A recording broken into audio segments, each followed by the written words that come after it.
네, 블루캠프 오늘은 고민정 더불어민주당 의원과 함께합니다. 어서 오세요. 네, 반갑습니다. 오늘이 그날이죠. 14일 본회의가 있는 날.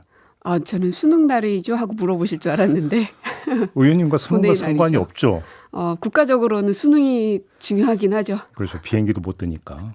그렇죠. 네. 근데 지금 본회의가 정말 중요할 수밖에 없는 게 워낙 세상을 지금 들썩들썩하게 하는 사안이 올라와 있기 때문에. 그렇죠. 예. 밖에서 의원님이 교육위원이시란 걸 강조를 해요.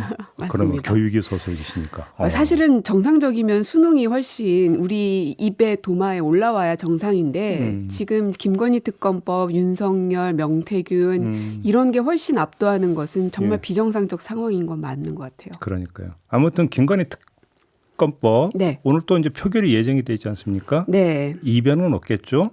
국민의힘 의원들은 퇴장. 그리고 이제 야당 의원들만 표결 이렇게 가는 거죠, 또 수순이. 사실은 이제 한동훈 대표가 요구했었던 이제 대법원장 추천권 부분을 넣었음에도 불구하고 전혀 꿈쩍하지 않는 것을 보면 한동훈 대표가 껍데기뿐이었구나라는 게 증명된 것 같습니다. 왜요? 왜냐하면 이제 본인이 주장했었고 그 전에 이제 의원이 아니었었고 당 대표가 아니었던 시절이니까. 그러나 대표 이후에는 충분히 설득하거나 뭐 강제로라도 끌고 갈 수 있는 권한이 있는 게 당 대표인데 그거를 성공시키지 못하는 거죠. 실제로 국민의힘 의원들 만나봐도 한동훈 대표의 주장이나 방향에 대해서 동의하는 의원들이 저 거의 못 봤습니다.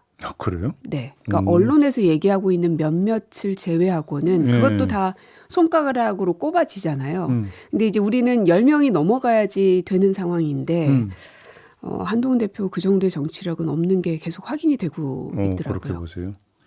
아무튼 그러면 또 거부권 행사에서 돌아오면 또 재의결을 해야 되는데 네. 관심사는 또다시 재의결에서 이탈표가 나올 거냐. 나오면 몇 표냐. 또 이렇게 계속 똑같은 이야기가 반복되는데 의원님은 어떻게 전망을 하세요? 그렇게 갈 수밖에 없을 텐데 계속 도돌이표가 되더라도 민주당은 끈질기게 해야 한다고 생각하고요. 될 때까지. 그리고 국민의힘 쪽에서는 이제 한동훈 대표가 좀 그 주장들이 힘을 받을 수 있어야 되는데 지금으로서는 그게 쉽지 않아 보인다. 그래서 현재로선 도돌이표가 계속 될 가능성이 좀 높아 보입니다. 그래서 재의결에서 또 이제 부결돼서 폐기가 되면 또 발의. 예. 그렇게 계속 가야 해야죠. 된다. 예. 이 김건희 여사님의 사건이 처음에는 도이치모터스 주가 조작만 있었죠. 네. 그러나 그 이후에 사건이 계속 덧대지고 특검 법안을 계속해서 업그레이드를 할 수밖에 없는 이 상황이죠. 명태균 또 공천 개입 문제도 없었던 일인데 네. 이게 생긴 겁니다.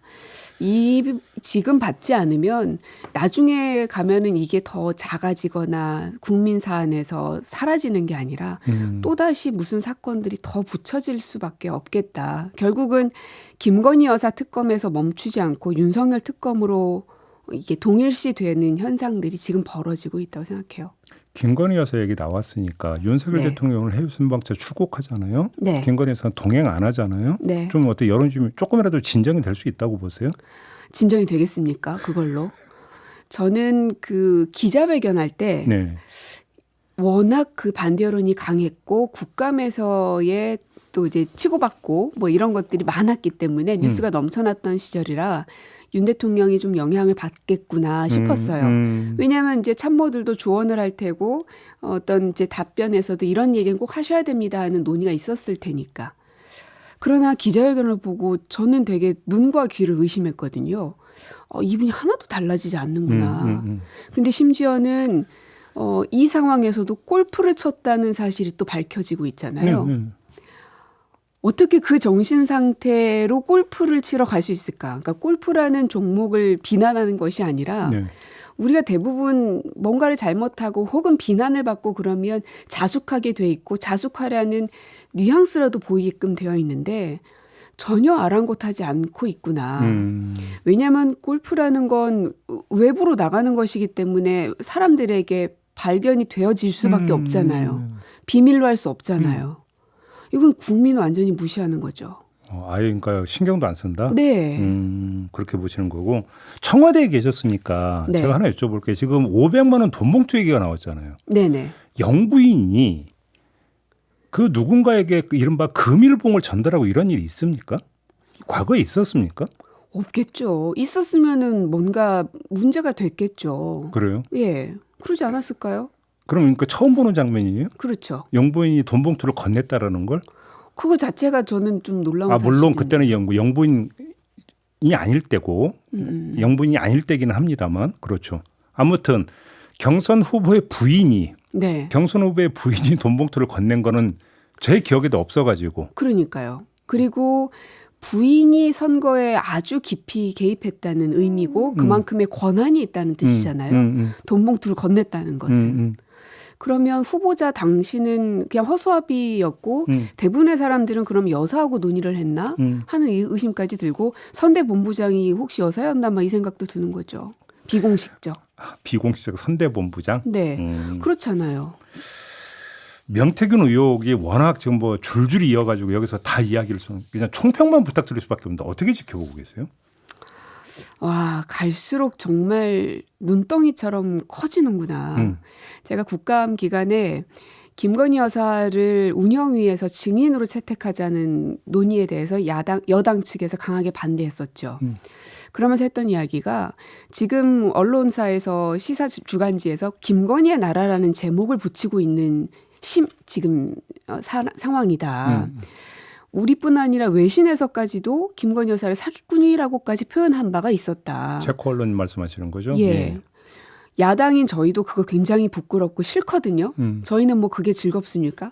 여사님 불러서 뭔가를 하는 게 어쨌든 대한민국의 영부인인데 좋겠냐고요. 그래서 저는 명태균의 그 녹취록이 계속해서 나오고 여사하고 관련되어 있는 것들이 나올 때마다 우리 대한민국의 영부인이라는 걸 정말 인정하고 싶지가 않을 정도예요.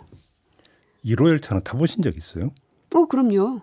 여사님이나 뭐 대통령 그때 이제 평창올림픽 할 때 네. 타고 가죠. 그래요? 예. 그러니까 지금 명태균 씨가 그 특별열차 탔다는 얘기도. 아유, 그것도 좀 말이 안 됩니다. 왜냐하면 대통령이든 영부인이든 그 주변에 경호원이 있는 이유는 신원이 확인되지 않은 사람들로부터 위해를 받을 우려가 있기 때문에 그런 거잖아요. 네네. 그래서 가까이 갈 수 있는 사람들은 당연히 경호에 의해서 신원 확인을 거치죠. 그러면 VIP가 괜찮다라고 허락을 하지 않는 이상은 당연히 접근이 안 됩니다. 근데 이 명태균이라는 사람이 KTX에서 여사님과 뭔가 얘기를 나눴다는 거잖아요.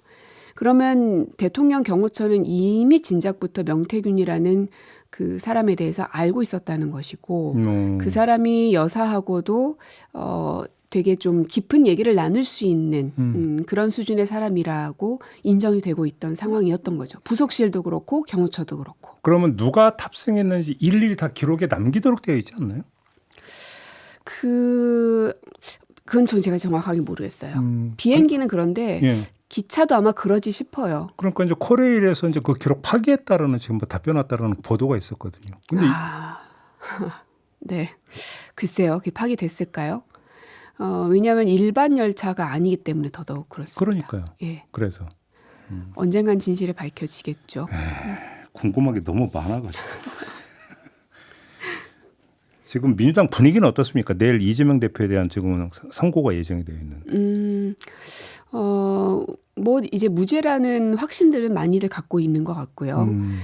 그리고 이게 이제 무죄 판결이 났을 때와 유죄 판결이 났을 때 네. 이제 우리 당에 어떤 영향을 미칠 것인가가 지난 뭐 오랜 시간 동안에 많은 사람들이 이제 얘기하고 또 추측하고 그래 왔었습니다. 근데 지금의 스코어로 보면 만약에 정말 만에 하나 유죄가 나온다 하더라도 당이 크게 흔들릴 것 같지는 않다라는 공감대는 있고요. 왜요?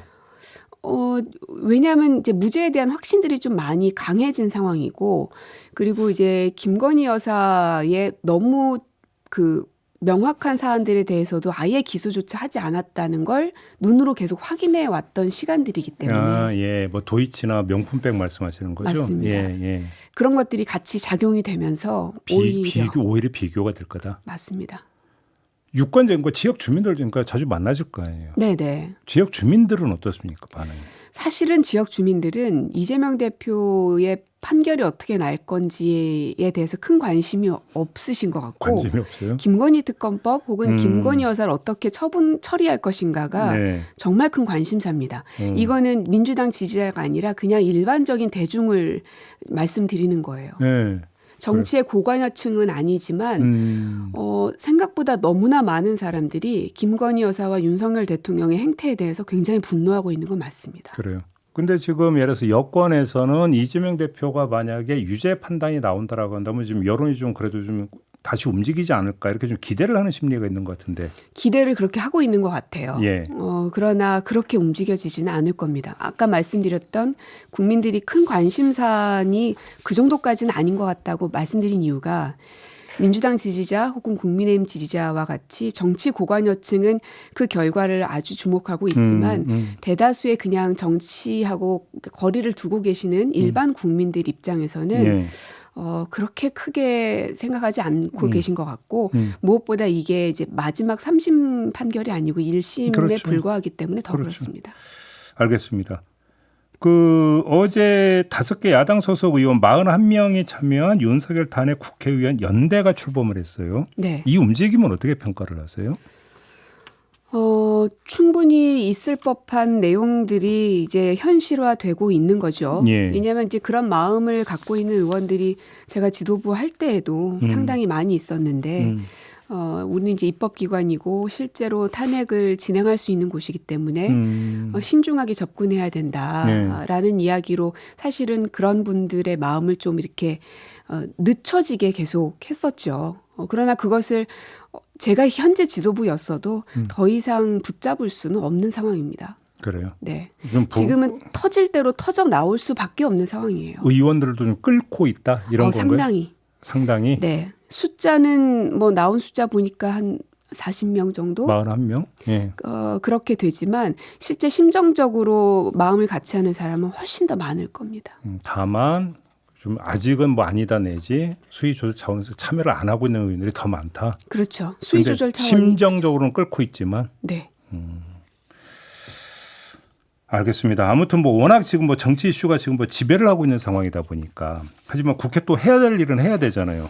예산은 심의해야 되잖아요. 네. 해야 되죠. 해야 될 일이 너무 많은데 하고 있죠. 하고는 있죠. 예. 뭐 교육위원으로서도 계속 하고는 있는데 예. 진짜 안타까운 게 너무너무 큰 사안이고 정상적인 국가였으면 이런 정도 뉴스면 일면탑인데요. 뭐 어떤 건데요?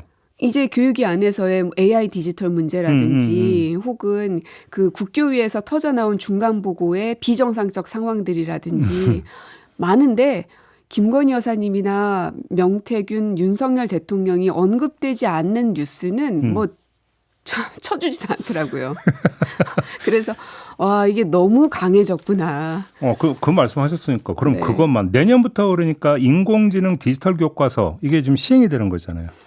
정부는 그렇게 추진을 하고 있는데요. 저희 입장에서는 그 예산을 통과시켜 줄 수 없다고 왜요? 계속. 왜 그렇게 생각하시는 거예요? 부작용이 너무 크고요. 준비되지 않은 게 너무 많고요. 그리고 그것을 닥쳐야 할 학생들과 학부모 입장에서 반대 여론이 너무나 많습니다. 그래서 무리하게 이것을 추진할 것이 아니라 준비를 좀 하고 해라 하는 게 이제 저희 주장이고. 근데 왜 이렇게 그러면 그 의원님 기준으로 되게 무리하게 추진하고 있다라는 말씀이시잖아요. 네. 왜 그러는 건데요? 그러면? 의대 정원하고 똑같습니다. 아무도 2,000명의 의대 정원을 늘리는 것은 오케이. 그러나 왜 2,000명이냐. 단계적으로 조금씩 합리적으로 늘리자는 게 대부분의 국민들의 생각이죠. 이 AI DT도 똑같습니다. 교육부 장관도 그렇고 운영위에서도 그렇고 계속 얘기를 나눠보면 합리적 근거와 이유가 없습니다. 그냥 무조건 밀고 가는 거예요. 그럼 당의 입장은 예산 삭감입니까? 관련해서? 어떻게 해서라도 막을 수 있어야 되겠죠. 그래요? 그 얘기 나왔으니까 지금 그 고교 무상교육 관련 예산이 일몰에 걸려가지고 지금 네네. 아직도 그거 해결 안 됐습니까? 저희 교육위에서는 통과를 시켰거든요. 네. 일몰을 3년 연장하는 걸로.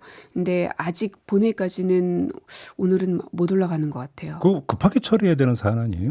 그것도? 그렇죠. 근데 그것도 이제 정부가 예.